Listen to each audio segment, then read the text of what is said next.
If you want to create amazing videos for YouTube, DaVinci Resolve 16 is a great option. I've been using DaVinci Resolve for some time now. It's a fantastic editing tool. And the best part of it is, it's free. So let's not waste any more time and let's get to it. First, go to the website of DaVinci Resolve. I have provided the link in the description below.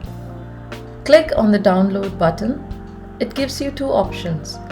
The DaVinci Studio is a paid version, so if you are looking for a free option, click on DaVinci Resolve 16 based on your operating system. After this, you'll have to provide your details and it's ready to download. Once it's downloaded, open the file and click on Install Resolve 16. After that, just follow the instructions. Then open DaVinci and you are all set to edit. You can create a new project. As you can see, there are some workspaces or tabs at the bottom. Media, that's where you add clips for editing. Cut is used basically to cut all the unnecessary parts in your clips. This is usually used if you have lots to cut. Edit is where almost all of the major editing takes place. Fusion, this is for special effects. Color, it's used for color grading. Fairlight, it has all the audio tools. And the last is render, where we export and render the projects. So for any project, we work from left to right. Now before you start your project, click on the setting icon which is on your bottom right. You can see different options. For timeline resolution, I am choosing 1920, 1080. Timeline frame rate 25, it's usually 24, 25 or 30. Playback also same setting. In video monitoring, also choose the corresponding setting 1820, 25 and save this setting so you can use this for your later projects. Now to start, let's go to the Media tab. Add clips for editing. You can basically drag and drop the files into this section. As mentioned earlier, Cut Workspace is used to trim down the clips. We are going to the Edit area where the major editing happens. Drag the video clip. That's the playback area. You can see what the edited video will look like. And this is the preview window. Coming to the editing tools, we have this blade tool which is used to cut the clip at any point. Select the clip you don't require and hit delete. The other option is to put your cursor at the end. You can see the change in the arrow and then pull it till where you want. Basically, it'll be easier if you place the red line on that point. If you want to cut some part in between, using the blade is the option. There is a linked selection option also. You can also only delete the audio or video part if you unlink the audio and video. If you have deleted some part of the clip and there is a space between clips, select that space, right-click and hit delete. Now if you want to insert a clip in between two clips, there is an option. Select the clip in the preview, place the red pointer at the insert location and click on the Insert Clip option.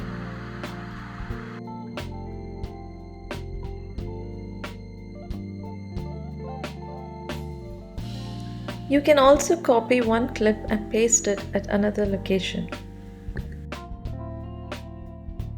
If you want to insert at that location, then place your mouse there, right-click and choose Paste Insert. It will insert at that location. If you choose Insert option, it will basically copy on top of the existing clip.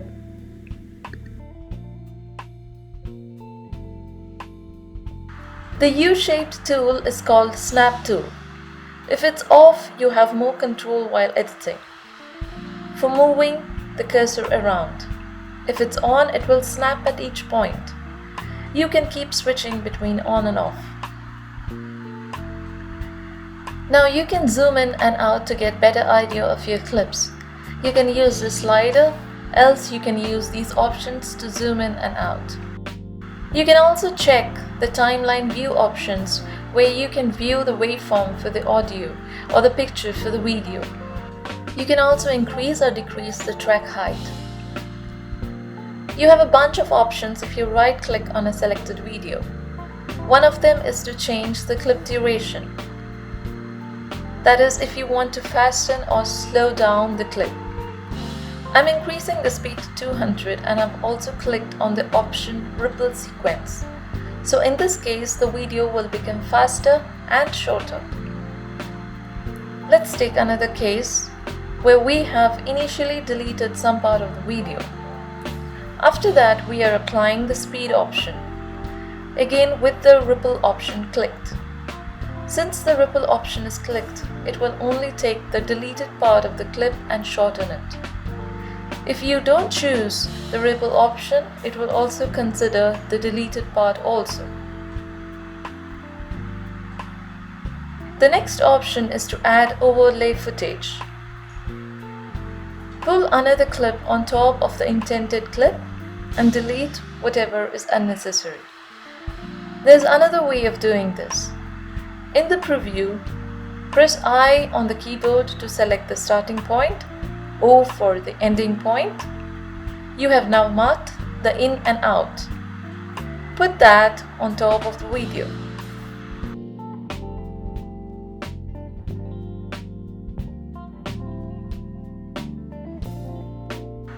You can also have the clips side by side by changing the X position of both the clips.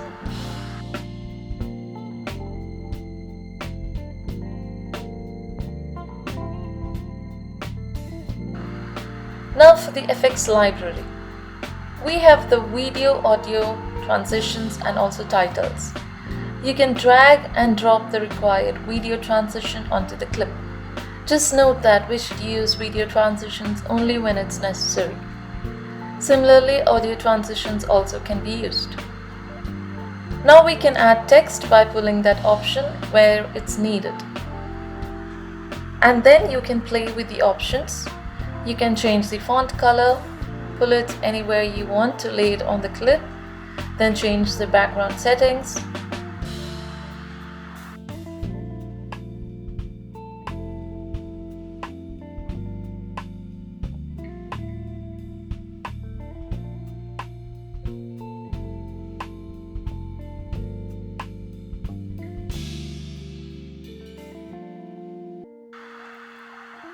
You can create compound clips by selecting the required clips and right-clicking and choosing the compound clip option.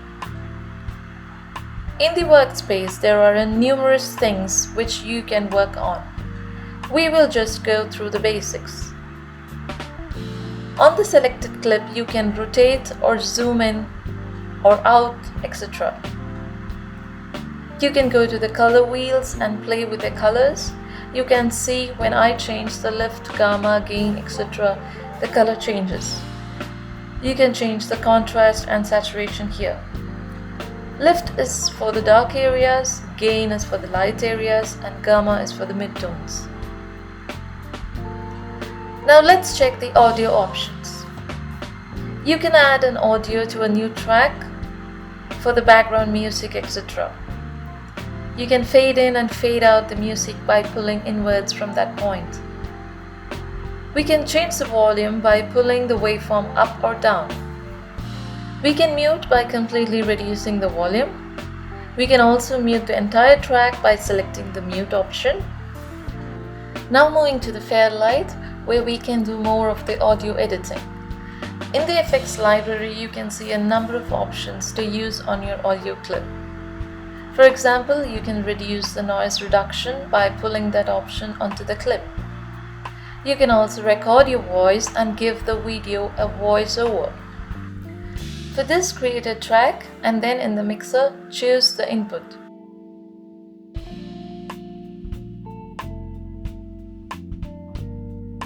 I'm using Audio 2 for recording. Here you can see that Audio 2 is selected as the destination. Choose the input and choosing the laptop microphone.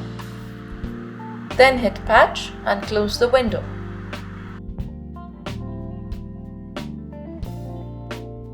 Now mute the laptop audio, select R for record and start the recording by clicking the record button.